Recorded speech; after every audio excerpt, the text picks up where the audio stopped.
Assalamualaikum warahmatullahi wabarakatuh. Perkenalkan, nama saya Muhammad Taufik, NPM 2012-11283. Saya berasal dari Fakultas Syariah Dakwah dan Usuluddin, Prodi Ilmu Al-Quran dan Tafsir semester 3. Nah, tujuan saya di sini untuk membuat video ini adalah untuk memenuhi tugas mata kuliah Hadis dan Orientalis yang diampu oleh dosen Ibu Dwi Sukmanila Syashka, MIS.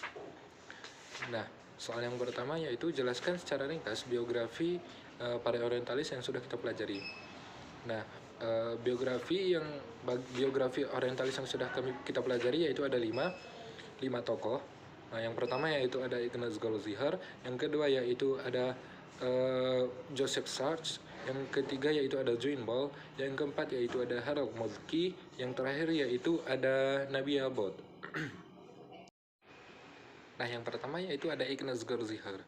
Nah, Ignaz Goldziher ini adalah seorang tokoh orientalis yang sangat berpengaruh pada abad ke-19. Beliau juga sering disebut dengan Bapak Orientalis karena pemikiran dan karya-karya beliau sering dijadikan rujukan oleh para orientalis setelahnya. Nah, beliau ini berasal dari Hungaria, dari keturunan Yahudi yang sangat terpandang dan sangat berpengaruh pada masanya. Beliau lahir pada tanggal 22 Juni 1850 Masehi di kota Sikisfiherfer. Nah, yang kedua yaitu ada Joseph Sachs. Joseph Sachs ini juga adalah tokoh orientalis yang sangat berpengaruh pada masanya. Beliau kelahiran Ratbach di Jerman pada tanggal 15 Maret 1902 Masehi. Beliau berasal dari keluarga yang sangat religius. Ayahnya bernama Edward Sachs.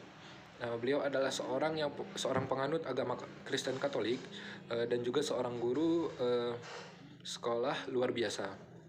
Nah, ibunya bernama Maria Mahor. Pada tahun 1943, beliau menikahi seorang gadis yang bernama Isabel, dan dia adalah seorang anak dari Joseph Coleman. Nah, yang ketiga yaitu ada John Ball. Gunther H.A. John Ball atau sering disebut dengan John Ball lahir di Leiden, Belanda pada tahun 1935. Kata John Ball merujuk pada nama seorang bangsawan yang dikenal sejak tahun 1629.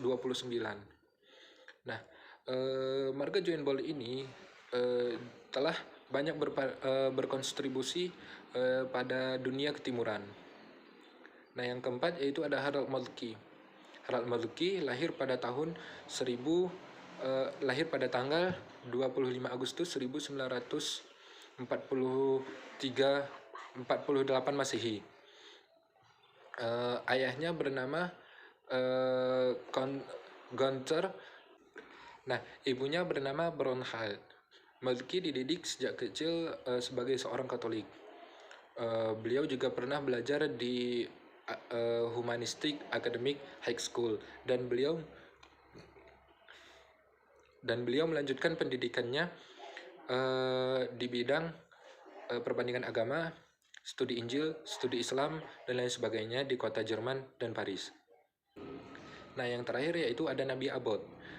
Nabi Abbott adalah seorang wanita yang sangat profesional yang dilahirkan di Mardin di sebelah barat daya Turki pada Januari 1897. Nah, Nabia dan keluarganya sering nomaden atau berpindah-pindah tempat dari satu negara ke negara yang lain. Di Bombay, ia juga mengenyam pendidikan di sekolah Inggris yang berada di sana. Nah, setelah lulus, beliau melanjutkan studinya di luar negeri, yaitu di Universitas Cambridge pada tahun 1915. Nah, soal nomor 2 yaitu jelaskan teori-teori daripada orientalis.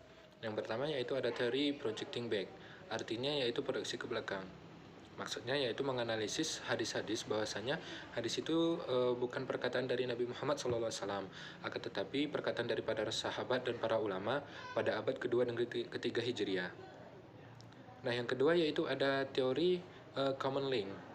Teori common link ini adalah teori yang menjelaskan bahwasanya semakin banyak periwayatan hadis dan meninggalkan periwayat tertentu, maka keadaan hadis itu akan semakin sejahtera. Nah, yang ketiga yaitu ada teori dating. Teori dating ini adalah penanggalan hadis melalui analisis dan penelaahan jalur periwayatan dengan cara membandingkan variasi teks hadis secara bersamaan. Dan yang terakhir yaitu ada explosive isnad. Nah, teori ini merupakan teori yang dilakukan secara besar-besaran dan dilakukan oleh banyak periwayatan yang dilakukan pada abad pertama sampai ketiga Hijriah. Dan pertanyaan terakhir yaitu bagaimana menurut pandangan ulama terhadap teori-teori mereka. Nah, menurut pandangan ulama tidak jauh berbeda terhadap pandangan mereka. Bahwasanya para ulama menyimpulkan teori-teori mereka tersebut tidak masuk akal karena mereka tidak tahu pasti, mereka tidak tahu jelas bagaimana cara proses periwayatan hadis, bagaimana cara proses pengumpulan hadis, dan bagaimana cara proses pengkodifikasian hadis. Nah, jadi para ulama menyimpulkan bahwasanya teori mereka itu sama sekali tidak masuk akal dan tidak bisa diterima di dalam agama kita.